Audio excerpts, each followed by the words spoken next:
Hi guys, welcome back to the Drive Life channel. In today's video I'm going to be talking you through the things I've been doing to reduce the fuel economy, or improve the fuel economy, reduce the fuel consumption on my 2009 Volvo S80. Now, it's no secret that fuel prices are still a nightmare. The price of filling up this car has gone from £80 to £130, 70 litre tank, and it's just painful at the moment, isn't it?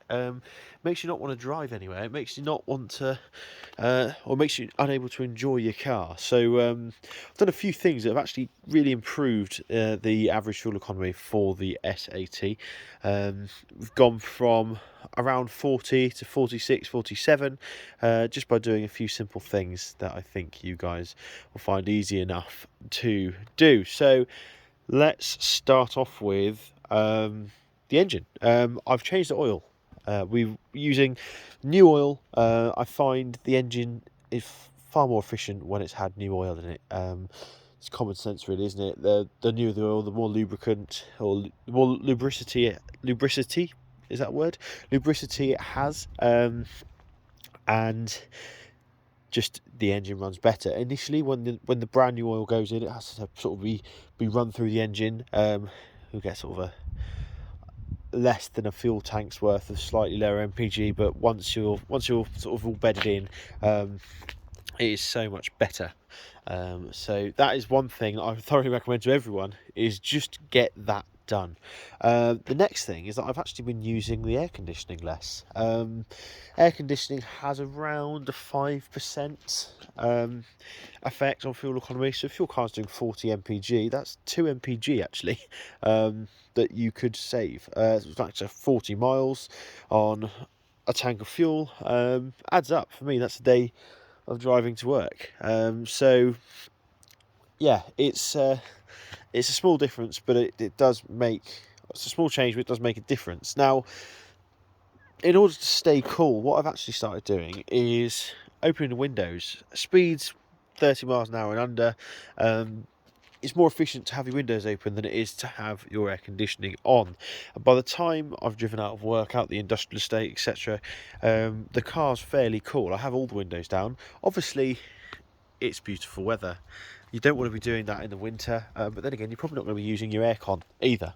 For those of you with moisture issues, if you run your aircon because the car fogs up all the time, I thoroughly recommend actually buying one of these dehumidifying bags. Ignore the dog bone, that's Otto's bone that's there. The dehumidifying bags here, they're about 15 quid off Amazon. You stick them in the microwave to dry them out, and then they basically absorb all the moisture within the car itself. And I've started getting it recently because I've been going swimming. I've got a lot of hair and it gets wet and the moisture stays in the car for some reason. So I've been using that more often, and it really does work. Moving on then from that, we're going to move on to the tyres. Now, tyres are your contact patch on the road. They're the only thing responsible for rolling resistance. You're going to argue as well that there's the sort of the hubs and wheel bearings, etc., and we'll come on to that in a second. But tyres make a huge difference in your fuel economy. Now, I run Michelin cross climate tyres. They're not the best on fuel economy. I think they're rated as a C or a B. You can get A rated tyres such as the Michelin E Primacy, but for what I use this car for example, I drove to the Arctic Circle, drive off-road tracks, muddy fields, etc., because we live in the countryside, as you can see. It's I need them, so rather than just leaving them to get crap fuel economy, I've been on the tyre pressures. These tyres haven't dropped below the factory recommended, and actually I've been a bit cheeky and I've chucked a little bit more air in. They're rated, well, the car says that you should be looking at around 38 psi. I've been dropping 40 in, perhaps 41 if I'm feeling really daring, because what that's doing is it's reducing your actual contact patch with the road. I've gone for a slightly wider tyre anyway, compared to sort of the standard.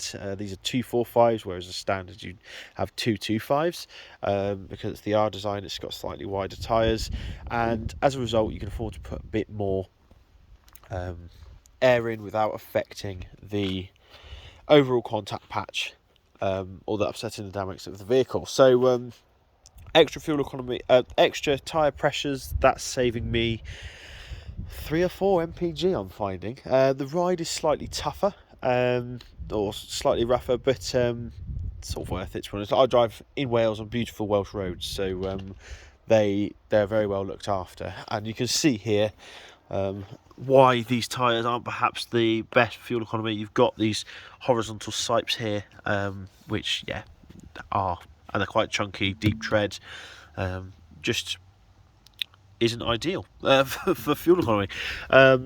Next thing, it's more of something that you can do, is really look at your tyre size. Now I run 245s on this car. It was what was on there when I got it, so I put more on, but actually these alloys can take 225s. You'll see that we've got quite a nice bit of tyre, excuse the awful condition of the alloy, over the side here, which gives the alloy a bit of protection from the curb, which is why I like to do that, and you also get better performance, better grip, etc., because you've got more contact patch on the road. But when it comes to economy, that's not ideal. So downsizing to 225s, I think might be an option next time, or perhaps changing the wheels altogether for slightly narrower wheels. Now, obviously, if you're doing Lewis Hamilton style driving every day on your way to work, then perhaps you'll want a wider tyre. But for the majority of cruising along A roads at 50-60 miles an hour in straight lines, then you're not really gonna worry, are you? So that's another thing that could really reduce it, because if you reduce your tyre size by even 5%, you're then reducing your rolling resistance by 5%, and it comes all the way through the car. So that's worth noting. Now, wheel bearings, etc., making sure all of this stuff is up to snuff is really important. If you've got a rough wheel bearing, or you've got a wheel bearing that's starting to go, if you can hear sort of a humming noise, then you really need to get it sorted, because that is drag on your wheel that's costing you more money and fuel. So A, it's going to be more expensive to get it done if it then breaks and ruins everything else, and B, it's costing you more money and fuel, so just get it done. You'll quite often get MOT advisory sort of the year before, warning you of a rough wheel bearing, and it can be an issue for fuel economy as well, so just bear that in mind. Now, when it comes to driving, there are also a few things that you can do. In fact, the best mod for fuel economy is yourself. Driving in a way where you try and reduce your use of the brakes, coasting, gliding along, using as little fuel as possible. I might even do a separate hypermining video for that, because I think it's important. That really does reduce the amount of fuel that you use. Now, another thing specifically for these Volvos is using the gearbox in manual mode. Changing up earlier than the car would normally change up does save a ton of fuel. I increased my fuel economy by 3 MPG over a week just doing that. That was the only difference. Journeys were all the same, backwards and forwards, and that made that much of a difference.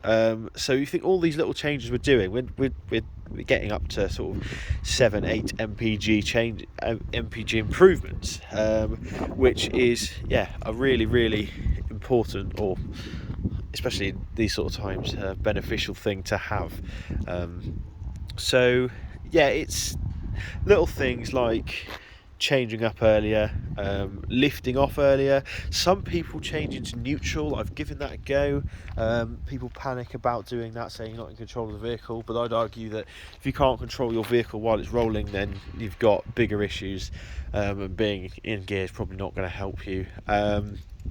Lots of different things, preserving momentum when you're driving, etc. Like I said, I'll go through a separate video on this, but that really does help. And also slowing down ever so slightly. So I've decided, I used to cruise at 60 miles an hour because that was the speed limit on the roads, but I'd always find myself braking into corners, slowing down, etc. Now, I've dropped my cruise control speed to 50. I don't hold anybody up. I normally get stuck behind cars that are doing 45 anyway. It's more comfortable through the bends. I'm finding that my fuel economy, I can quite often see 60-70 MPG on a flat surface. It really does make a massive difference. There's a study where the difference between driving at 50 miles an hour to 70 miles an hour saves something like 80% more fuel. It's a crazy amount that really, really does make a difference. So just slowing down. If you're driving for half an hour and you drive 10% slower, that's in 3 minutes extra it's going to take you. And you're probably not even going to notice that. Just get up earlier and leave on time. And you'll be sorted there. So yeah, those are a few things that you can do just to reduce your outgoings on fuel. Now obviously people say that you can take all the weight out the car, etc. It's a 1.8 ton luxury saloon. You're not going to, or a state car in some cases, you're not going to save that much fuel by taking a bit of crap out the boot. So don't worry yourself with that. Don't be refusing to wear extra clothing or driving in these flip-flops or something to save weight. It's not worth doing. But just modifying the way you're driving, making sure your car's looked after, making sure that your tyres are up to pressure really, really will help. And yeah, using the gearbox in manual mode is a little hack as well. So thanks for watching. Don't forget to like, comment and subscribe, and I'll see you in the next video. Cheers.